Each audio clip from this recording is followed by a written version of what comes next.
오른손 들고 믿음의 고백 우리 함께 선포하도록 하겠습니다. 나는 천지를 지으신 여호와께 복을 받는 자입니다. 아멘. 맞습니다. 우리 여러분들의 삶과 여러분들의 가정과 우리 교회, 천지를 지으신 여호와께 복을 받을 줄 믿습니다. 우리 옆에 있는 성도님들과 함께 좀 인사해 볼까요? 좌우 돌아보시면서 주님의 이름으로 사랑합니다 인사하겠습니다. 네, 오늘 예배 잘 오셨습니다. 인터넷에요, 어떤 사람이 글을 적었는데요, 고민의 글을 좀 적었습니다. 이제 인터넷에서는 그냥 익명의 다수들한테 이렇게 얘기하거든요. 형, 이렇게 그냥 얘기를 해요. 형, 요즘 내가 겪고 있는 일들이야. 내가 어떻게 했으면 좋을까라고 이렇게 인터넷에서 질문하는 내용인데요. 좀 한번 화면 보겠습니다. 총 15개의 질문인데 제가 이렇게 가져와 봤거든요. 첫 번째로는 감당하기 어려운 일들이 한꺼번에 몰려온다. 이 사람의 상황이 이렇다는 거예요. 두 번째로는 믿었던 사람들이 나를 떠나기 시작하고 잠을 제대로 못 자는 날이 많아지고 이거 점점 내 얘기 같은데 네 번째로는 세상이 무너지는 것 같은 느낌이 들고 다섯 번째로는 하는 것마다 잘 풀리는 일이 없다. 여섯 번째로는 부정적인 생각이 머릿속에서 떠나지 않고 일곱 번째로는 기분이 안 좋은 날이 많아진다라는 말 같아요. 여덟 번째로는 나 말고는 아무도 믿지 못한다. 아홉 번째로는 삶의 이유와 목표를 찾지 못하고 방황한다. 열 번째로는 평소에 익숙했던 것도 자주 까먹는다. 11번째로는 하루 종일 피곤하고 의욕이 없다. 12번째로는 사는 게 아니고 버티는 것 같다. 13번째는 밖으로 나가는 게 일처럼 느껴진다. 14번째로는 몸도 마음도 점점 망가지고 있다. 15번째로 그냥 아무것도 하기 싫다라고 이야기를 했어요. 어제 성도님들 이 15가지에 몇 개 해당되는 게 있으십니까? 모두 다 내 얘기 같으세요? 이렇게 이 사람이 15가지를 쭉 정리해 놓고 형들 요즘 나에게 이런 일이 일어나는데 나 어떻게 하면 좋을까? 라고 이렇게 질문을 남긴 거예요. 그랬더니 댓글에 이런 글들이 달렸어요. 나도 그런데 형도 그래? 그런데 형 죽으면 안 돼. 이렇게 답글을 써놨어요. 저거 우울증 증상이네. 어떤 사람은 정신병원에 가봐야 되는 거 아니야? 네, 어떤 사람은 저거 자살하기 전에 나타나는 증세인데 이러한 말들을 계속 적어 놓는 거예요. 그래서 저 가만히 바라보면서 이거는 아닌데 라는 생각이 좀 들었습니다. 근데 저의 눈을 사로잡는 댓글이 있어서 제가 보고 댓글을 캡처하려다 너무 작아가지고 제가 다시 쳤는데요. 화면 보겠습니다. 이 글을 보고 어떤 사람이 이렇게 댓글을 남겼어요. 지금 당신이 겪는 일은 인생이 풀리기 직전에 나타나는 현상입니다. 이제 인생이 풀리겠어요. 정말 신기하게도 인생이 잘 풀리기 직전에 사람에게는 공통점으로 힘든 시련이 한꺼번에 몰아친다고 합니다. 아무리 힘든 시련이 와도 무너지지 마세요. 우리가 마주하는 이 순간들이 결국 다 성장의 밑거름이 될 거니까요. 정말 축하해요. 이제 인생이 풀릴 일만 남았네요. 똑같은 글을 보고 어떤 사람은 우울증 증상이다, 정신병원에 가봐야 한다, 형 자살하면 안 돼, 이러한 답글을 내리는데 이 사람은 지금 겪는 당신의 일들이 인생이 풀리기 직전에 많이 일어나는 일들이라고, 이제 너무너무 축하한다고, 당신은 이제 풀릴 일만 남았다라고 이야기하는 이 말 가운데서 저는 이 뒤통수를 망치로 맞은 것처럼 목사인 저를 되돌아보게 하는 댓글이었습니다. 정말 현인이구나. 말과 언어에 대하여 그리고 글에 대하여 설교하는 저에게 정말 하나님께서 주신 은혜라고 저는 생각을 합니다. 똑같은 말에 대해서 어떤 사람은 우울증 증상, 죽으면 안 된다 그러고 자살 충동이라 그러고, 차라리 이런 사람들은 글을 쓰면 안 될 것 같아요. 차라리 글을 쓰면 안 될 것 같은데, 힘들고 어렵고 고통이 있을 때 그것을 인생이 풀리기 직전의 일들이라고 이야기하는 그 사람의 말이 조금 마음에 되새깁니다. 사랑하는 성도 여러분, 만약에 아까 첫 15가지의 글을 읽으면서 나도 이런데 라고 혹시 생각하시는 분들이 있다면 이제 여러분들의 인생도 풀릴 일들만 남았습니다. 할렐루야. 아멘. 언어 그리고 말에는요 힘과 능력이 있습니다. 그리고 칭찬으로만 사람을 단련할 수 있고 교훈과 책망은 사랑의 언어로만 가능합니다. 그리고 거짓말은 우리의 입도 대지 말며 우리가 정직하게 살았을 때 하나님께서 우리뿐만이 아니라 우리 후손에게도 하나님께서 복을 주신다고 우리에게 말씀합니다. 사랑하는 성도 여러분, 한 10주 가까이 언어 생활에 대해서 설교하고 있는데 좀 언어 생활이 좀 바뀌셨습니까? 말할 때마다 의도적으로 의지적으로 내가 좀 말을 바꿔야 되겠다라고 하는 생각을 좀 느끼지는 않으신지요? 오늘은 우리가 말하면서 가장 재미있을 때가 있습니다. 그때가 언제냐면 솔직히 말해가지고 누구 흉볼 때 어떤 사람 흉볼 때, 그리고 이거를 속된 말로 뒷담화라고 요즘 사람들은 얘기를 하더라고요. 음식 재료를 사서 그것을 요리하듯이 친구들과 가족들과 혹은 회사 사람들과 어떤 사람을 도마 위에, 언어의 도마나 말의 조리대 위에 올려놓고 우리는 그 사람을 요리하지요. 안주거리 삼고 씹을거리 삼고도 하고 그것을 이야기하는 것을 우리는 뒷담화라고 얘기를 합니다. 성경은 그러면 과연 뒷담화에 대해서 어떻게 이야기하고 있을까? 왜냐하면 그것도 우리의 말과 언어로 이야기하는 것이기 때문에 그렇습니다. 근데요, 우리는 조금 인정해야 할 것은 뭐냐면 남 흉보고 다른 사람 이야기하는 게 조금 재밌습니다. 카타르시스도 조금 느끼고요. 그리고 같이 이렇게 씹으면서 이렇게 동질감도 형성되거든요. 근데 이것은 인간의 본성이에요. 성경은 이것을 어떻게 말하면, 화면 보겠습니다. 잠언 26장 22절 말씀에 이렇게 이야기를 합니다. 성경 말씀에 남의 말하기를 좋아하는 자의 말은 무엇과 같다고요? 별식과 같아서 뼛속 깊은 데로 내려간다. 남의 말 하기를 좋아하는 자의 말은 별식과 같아서, 그러니까 누가 남의 말을 하게 되면 그 사람의 말을 듣는 나는 무엇과 같은 거예요? 그것을 별식과 같아서 뱃속 깊은 데로 내려간다라고 이야기하는 것은 내 마음대로 함부로 꺼낼 수 없다라는 거예요. 남의 말 뒷담화 마음속에 깊이 간직하고 한 번 자리에 차지하면 웬만해서는 나오지 않는다라는 것이고요. 이것이 우리들에게 선입관과 오해를 가져올 수 있다라는 것으로도 해석합니다. 성경은 우리에게 다른 사람의 말을 하지 말라는 것이 아니라 다른 사람을 비방하고 흉보고 욕보이는 일을 하지 말라고 이야기합니다. 말과 언어에는 능력이 있기 때문에 우리의 입술로 우리는 성경은 범죄하지 말라고 이야기합니다. 화면 보겠습니다. 잠언 17장 9절 말씀에 이렇게 기록이 되어 있습니다. 허물을 덮어주는 자는 사랑을 구하는 자요, 그것을 거듭 말하는 자는 친한 벗을 이간하는 자니라. 오늘 말씀 보면 허물을 덮어주는 자는 사랑을 구하는 자요, 그것을 거듭 말하는 것, 여기서 그것을 거듭 말한다고 하는 것은 그 사람의 허물이잖아요. 그러니까 그것을 거듭 말하는 자, 괄호 열고 뒷담화하는 자입니다. 는 친한 법을 이간하는 자니라라고 성경은 우리에게 뒷담화에 대한 금지를 분명히 이야기하고 있습니다.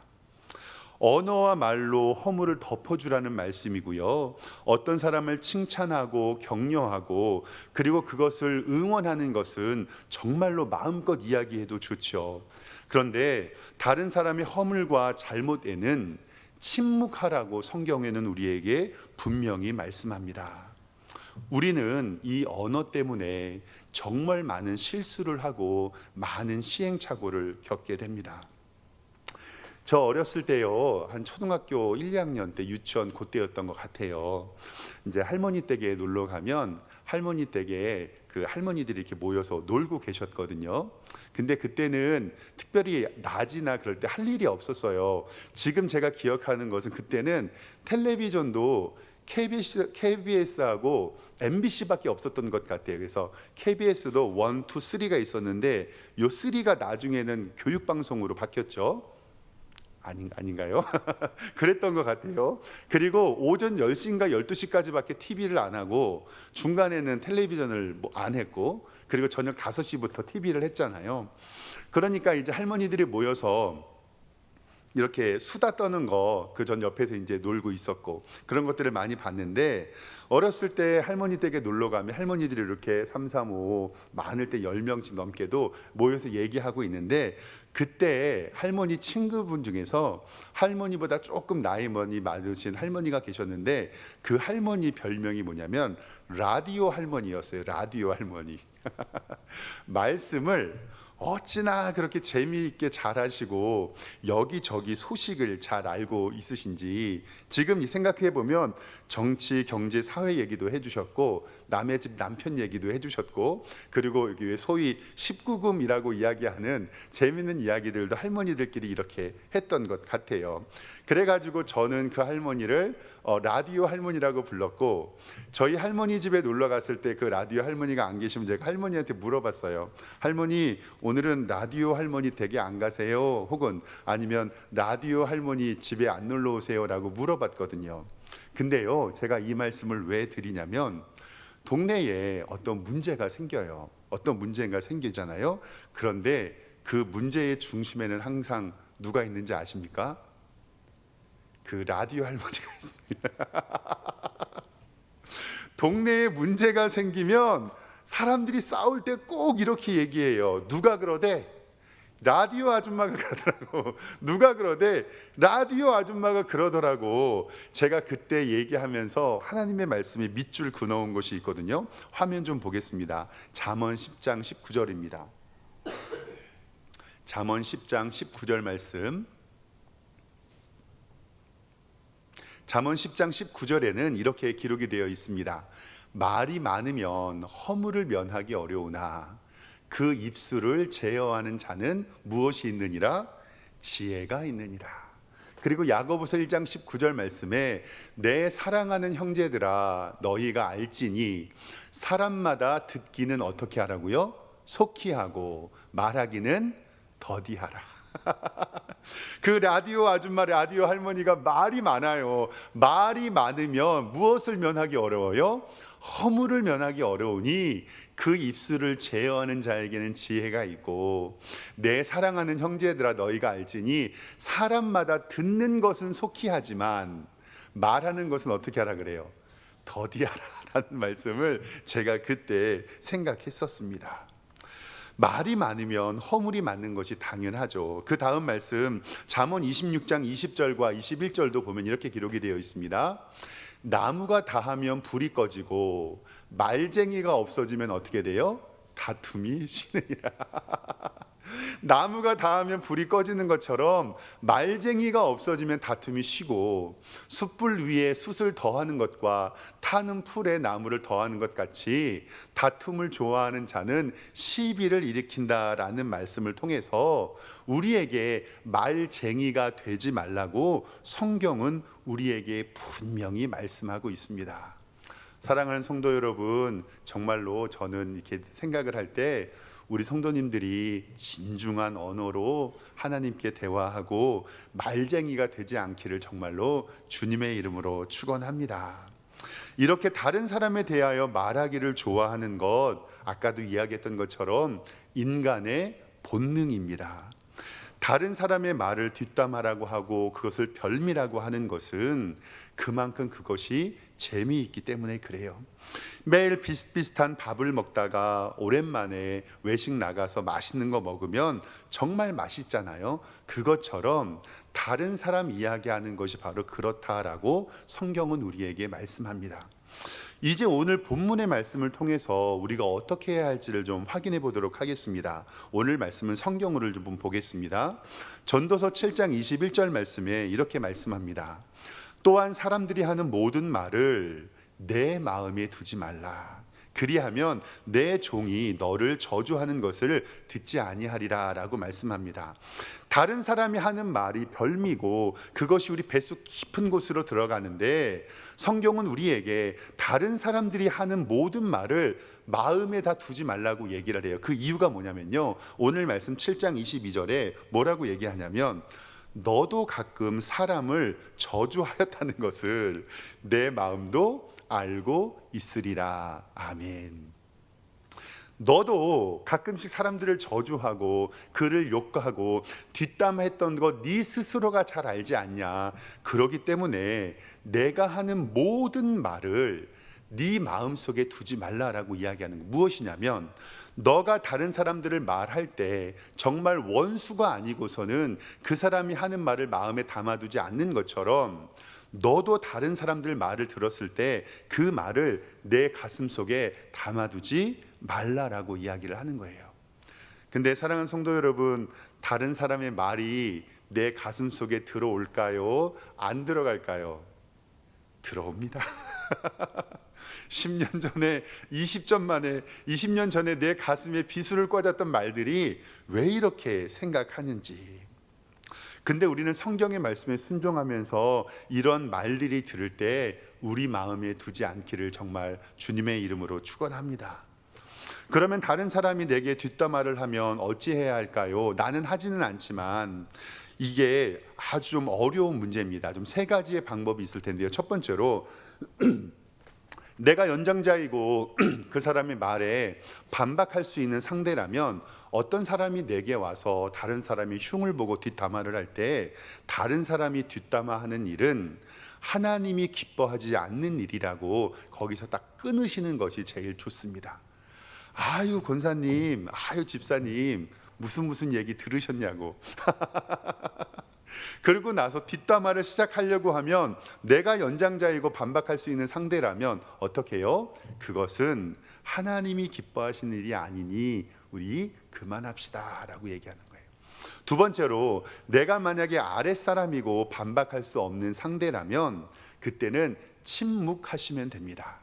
그런데 그 사람이 침묵하게 되면 재미없어서 말을 안 해요. 왜냐하면 이 손뼉도 박수도 두 손이 마주쳐야 소리가 나는 것처럼 맞장구를 안 치니까요. 그리고 마지막 세 번째는 뭐냐면 하나님께서 다른 사람을 비방하지 말라고 하셨으니 이제 마지막으로는 남의 비방하는 말쟁이한테는 가까이 하지 않는 것이 좋습니다. 어느 대형교회 목사님이 목회적 컨퍼런스에서 이 말과 언어에 대해서 이야기하는 것을 제가 좀 메모했던 기억이 있는데요. 목사님은 꼭 자기 교회 부목사님들에게 이렇게 부탁을 한대요. 성도들이 나를 욕하거나 섭섭한 말을 해서 그것을 들을 때가 있다면 아무 대꾸하지 말고 잘 들어드려라. 그리고 끝내라. 그리고 내게 와서 말을 전달하지 말아라. 목사님 이런 일이 있었습니다라고 보고도 하지 말아라. 그런 말을 옮겨서 교회에 덕이 되는 일은 하나도 없다. 또 내가 들어서 덕이 될 것도 없으니 말하지도 말아라 라고 꼭 이야기를 하신다고 해요. 사람은 다 누구나 다른 사람들에게 사랑을 받고 싶은데요. 사랑하는 성도 여러분, 우리가 이 세상 모든 사람들에게 다 사랑을 받을 수 있을까요? 없을까요? 없습니다. 인정하고 다른 것을 알고 그 사람이 나를 싫어하는 것을 알면 뭐 합니까? 내 마음에만 두고 전파하지 않는 것, 어쩔 수 없이 들리더라도 사람들이 하는 말을 내 마음에 두지 않는 것, 그것이 바로 성경에서 말하는 지혜입니다. 왜냐하면 우리도 다른 사람을 똑같이 비방했던 적이 있었던 사람들이기 때문에 그렇습니다. 지난주 시간에는 거짓말에 대해서 단독적으로 이야기했지만 오늘은 하나님께서 금하시는 5가지의 말을 좀 한번 정리해 보도록 하겠습니다. 화면 보겠습니다. 첫 번째로 하나님께서 우리에게 말씀하시는 것은 뭐냐면 첫 번째로는 우리 PPT 좀 보여주세요. 비판하지 말라고 우리에게 말씀합니다. 마태복음 7장 1절 말씀에는 왜 비판하지 말라고 하시냐면 비판을 받지 아니하려거든 비판하지 말라. 너희가 비판하는 그 비판으로 너희가 비판을 받을 것이고 너희가 헤아리는 그 헤아림으로 너희가 헤아림을 받을 것이다 라고 이야기합니다. 다른 사람을 비판하는 순간 내가 말하는 그 기준이 바로 너희의 기준이 된다는 사실입니다. 내가 다른 사람을 비판하는 순간 그 비판이 내게 부메랑으로 돌아옵니다. 내가 하지 못하면 그것은 말하지 않는 것이 좋습니다. 얼마 전에요, 청년들 사이에서 청년들끼리 MT를 갔거든요. 거기에서 라면을 끓여 먹는데 라면 물을 수돗물로 끓이느냐 생수로 끓이느냐라고 논쟁이 좀 붙은 적이 있어요. 성도 여러분, 라면 물 끓일 때 생수나 정수로 끓이십니까? 아니면 수돗물로 끓이십니까? 이 문제가 왜 발단이 됐냐면 청년들끼리 MT를 가가지고요, 누가 수돗물로 라면을 끓인 거예요. 그랬더니 옆에 있던 어떤 한 친구가 아유, 수돗물로 라면을 끓였어, 냄새나게, 이렇게 얘기를 한 거예요. 그래가지고 거기 안에서 언쟁이 붙은 거예요. 아, 라면을 끓일 때는 수돗물로 해야 되나 생수로 해야 되나? 성도 여러분, 생수로 해야 됩니까? 수돗물로 해야 됩니까? 제가 정답 알려드릴게요.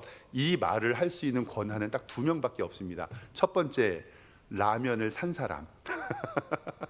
그리고 두 번째, 라면을 뭐 한 사람? 끓인 사람. 정답입니다. 생수로 끓였던 수돗물로 끓였던 지가 사지 않았거나 끓이지 않았으면 말하면 돼요, 안 돼요? 안 되는 거예요. 절대 안 되는 거예요. 라면을 지가 끓이지도 않고 라면이 싱겁네, 짜네, 물이 많네, 적네, 면이 꼬들락거리네, 불었네, 절대 하면 하나님께서는 비판받지 아니하려거든 비판하지 말라고 우리에게 말씀합니다. 두 번째로는 화면 보겠습니다. 비방하지 말라고 우리에게 말씀합니다. 야고보서 4장 11절에 형제들아 서로 비방하지 말라. 형제들을 비방하는 자나 형제를 판단하는 자는 곧 율법을 비방하고 율법을 판단하는 것이라. 입법자와 재판관은 오직 한 분이시니 능히 구원하기도 하시며 멸하기도 하시느니라. 너는 누구이기에 이웃을 판단하느냐? 너는 누구이기에 이웃을 판단하느냐라고 얘기하는 거예요. 우리를 판단하실 분은 누구밖에 없다는 거예요? 하나님밖에 없다. 비판의 수준이 악함으로 넘어가는 것을 비방이라고 이야기하는데요, 우리를 아무도 판단할 수 없습니다. 출애굽 때에 모세가요, 이방 여인을 취했어요. 잘못된 일이죠. 그런데 모세의 누이였던 미리암과 형이 이 아론이 모세를 비방해요. 뭐라고 이야기하냐면 이방 여인을 취하였다고. 그런데 그것이 모세를 위함이 아니라 성경은 뭐라고 이야기하냐면 하나님께서 말씀하시되 어찌하여 나의 종 모세를 비방하느냐라고 얘기해요. 모세가 잘못은 했지만 그것이 거룩한 의미의 회복을 말하는 게 아니라 그를 내려 끌이려는 비방의 마음으로 하나님 앞에서 범죄를 행하니 그 미리암이 어떻게 됐을까요? 나병에 걸렸어요. 하나님께서 물론 회복시켜 주셨지만 하나님께서는 우리에게 철저히 비방하지 말라고 말씀하십니다. 세 번째는 화면 보겠습니다. 세 번째는 우리에게 욕하지 말라고 가르치십니다. 마태복음 5장 22절에 나는 너희에게 이르노니 형제에게 첫 번째 노하는 자마다 심판을 받고 형제들에 대하여 라가라고 하는 자, 이 라가라는 말이 히브리 말로 바보 멍청이라는 뜻이에요. 우리나라 말로 하면 형제들에게 바보 멍청이라고 하는 자는 공회에 잡혀지게 되고, 세 번째 미련한 놈이라고 하는 자는 지옥불에 들어가게 되리라. 그러니까 우리가 이야기할 때 형제에게 노하거나 바보 멍청이라고 얘기하거나 다른 사람들에 대하여서 미련한 자라고 이야기하는 자들을 하나님께서는 지옥불에 보내신다고 말씀합니다. 요즘 청소년들 그리고 청년들의 언어 습관을 바라보면 정말 자신들이 하는 말이 욕과 은어가 어떤 뜻인지 알고 하는지, 저도 말을 하는 사람이기 때문에 언어에 굉장히 관심이 있거든요. 한국의 욕을 연구한 적도 있고 전 세계의 욕을 좀 알아본 적도 있는데, 전 세계의 욕 중에서 90% 이상은 성적인 욕이고요, 그 성적인 욕이 가족에 대한 욕이에요. 그래서 만약에 우리 청년들 가운데서 욕의 기원을 알고 싶으면 제 방으로 오십시오. 제가 아주 샅샅하게 그 욕이 어떤 의미인지 알려드리도록 하겠습니다. 그런데 성경은 이렇게 다른 사람에게 욕을 하지 말라고 말씀합니다. 네 번째로는 화면 보겠습니다. 네 번째로는 성경은 조롱하지 말라고 이야기합니다. 가난한 자를 조롱하는 자는 그를 지으신 주를 멸시하는 자고, 사람의 재앙을 기뻐하는 자는 형벌을 면하지 못할 자니라. 외모나 키나 나의 외적인 상태, 내가 바꿀 수 없는 것, 나의 재산이나 아파트, 자동차, 내가 입은 것, 가진 것 때문에 다른 사람을 조롱케 하는 일은 하나님께 범죄하는 행위입니다. 얼마 전에 제가 식당에서 식사를 하는데요, 그때 TV에 뉴스에서요, 다른 이웃 나라에서 큰 지진이 나서 몇천 명이 죽었던 일이 있었어요. 저도 뉴스를 바라보면서 조금 걱정되는 마음으로 보고 있었는데, 옆에서 현장 노동일 하시는 어르신들이 식사를 하시면서 뉴스를 보고 있거든요. 지진이 나서 몇천 명이 죽었다라는 그 뉴스 기사를 저랑 같이 보고 있는데, 그분들이 뭐라고 말씀했냐면, 야, 지구의 인구가 얼마나 많은데 저 정도라도 죽어줘야 인구가 유지되지, 이렇게 얘기를 하는 거예요. 사랑하는 성도 여러분, 그게 사람이 할 말입니까? 아닙니까? 비록 다른 나라고 우리의 일이 아니라고 하더라도 저렇게 죽어야 인구 밀도가 해제가 되고 인구가 유지가 된다는 말을 하면서 저는 너무 마음이 아팠어요. 욥이 고난 당할 때 욥의 아내는요, 내가 너라면 하나님을 저주하고 죽어버리겠다. 그리고 엘리야가 대머리라고 놀렸던 아이들이 있거든요. 그 아이들도 하나님께서 그렇습니다.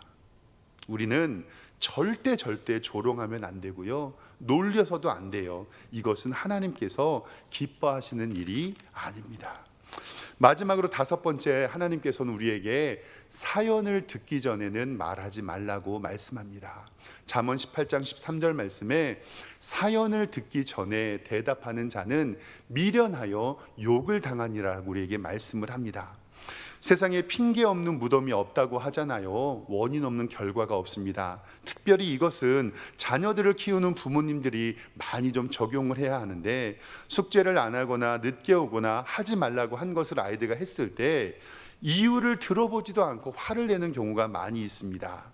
그런데 우리 아이들이 잘못을 했어도 자신의 이야기를 하는 것과 하지 않는 것은 굉장히 다르다고 하더라고요. 그래서 사연을 듣기 전에 대답하는 자는 미련하여 욕을 당한다라고 성경에 기록되고 있습니다.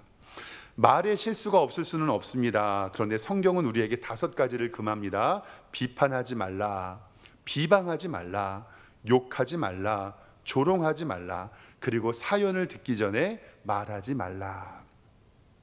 며칠 전에 제 딸아이가 초등학교 5학년인데요. 딸아이가 인터넷을 이렇게 보면서 이제 저에게 물어봐요. 이제 이렇게 얘기하는 거예요. 아빠, 이런 상황이 있었을 때 아빠는 뭐라고 말할 건지 나에게 알려줘. 그럼 아빠의 좀 성격 같은 거를 내가 말해줄게 라고, 이런 뭐 심리 테스트 같은 거였나 봐요. 그래서 내가 상황이 뭔데? 라고 물어보니까 상황은 이거예요. 영상에 나오는 그 유튜브의 상황은 여자친구 혹은 아내가 전화가 왔다. 전화가 났는데 교통사고가 났다고 하면 남자친구, 남편은 어떻게 말을 할까? 이게 질문이에요. 그러니까 아내나 여자친구가 교통사고가 났어요. 그러면은 전화가 왔어요. 그럼 어떻게 할까요? 제가 이렇게 대답했죠. 뭐라고 대답했냐면, 그건 보험회사에 전화하고 사진 찍어야 돼. 제가 이렇게 얘기했거든요. 근데 제 딸이 갑자기 하는 말이, 아빠, 괜찮다고 먼저 물어봐야지, 이렇게 얘기를 하는 거예요. 그래서 제가, 아이, 괜찮으니까 전화했겠지. 아, 그러니까 제 딸아이가 저를 한심하게 쳐다보면서, 아니 아빠, 집안 식구가 전화가 와가지고 교통사고가 났다고 얘기를 하면 먼저 괜찮다고 물어보는 게 정상 아니야? 그래서 네 말 맞는데 그렇다고 상황은 달라지지 않아. 빨리 보험회사에 전화하고 차 옆으로 옮기고, 그리고 사진 찍어놓고, 그리고 동영상까지 찍어놓으면 더 좋지. 제 아이가 저를 툭툭 치면서, 아빠 여기 앉아봐. 그러면서, 아빠 그렇게 살면 안 된다고. 야, 괜찮으니까 전화했겠지라고 얘기하니까 제 딸아이가 뭐라 그러냐면, 아빠, 성도님들이 전화했을 때는 절대로 그렇게 전화 받으면 안 돼라고 저에게 알려줬어요. 야, 그러면 어떻게 대답해야 되는데, 아빠, 그럴 때는 먼저 다친 데 없냐라고 물어봐야지. 그래서 제가 여기까지, 아이, 다친 데 없으니까 전화할 거 아니야 라고 얘기하려다가 가만히 생각해 보니까 제 딸아이 말이 맞아요. 그리고 나서 그 딸아이랑 대화하는 거 마치고 이제 말씀을 준비하려고 제 교회 제 방 서재에서 준비를 하는데, 아, 맞다. 제 딸아이의 말이 맞다라는 생각이 듭니다.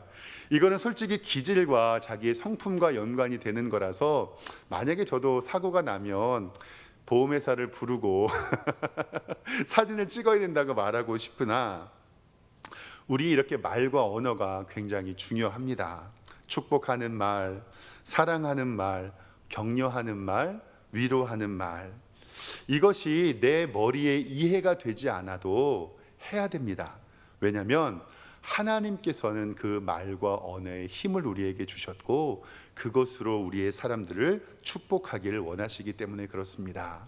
사랑하는 성도 여러분, 성도님들의 삶과 가정과 기업, 교회 위에 축복의 말과 사랑의 말만 가득하고 하나님의 은혜가 풍성하시기를 주님의 이름으로 축원합니다. 기도하겠습니다. 하나님 아버지, 은혜와 사랑에 감사를 드립니다. 하나님께서는 오늘 우리에게 다른 사람의 말을 비판하지도 말고 듣지도 말며 마음속에 새기지도 말라고 우리에게 말씀하고 계십니다. 하나님, 우리의 입술을 하나님 앞에 올려드리게 하여 주시고 입술에 파수꾼을 세워주셔서 하나님만 경배하고 하나님만 높이며 그리고 축복된 말과 사랑의 말과 격려의 말들을 통해서 하나님께 영광 돌리는 우리 모든 성도들 될 수 있도록 인도하여 주시옵소서. 감사드리고 예수 그리스도의 이름으로 기도드리옵나이다. 아멘.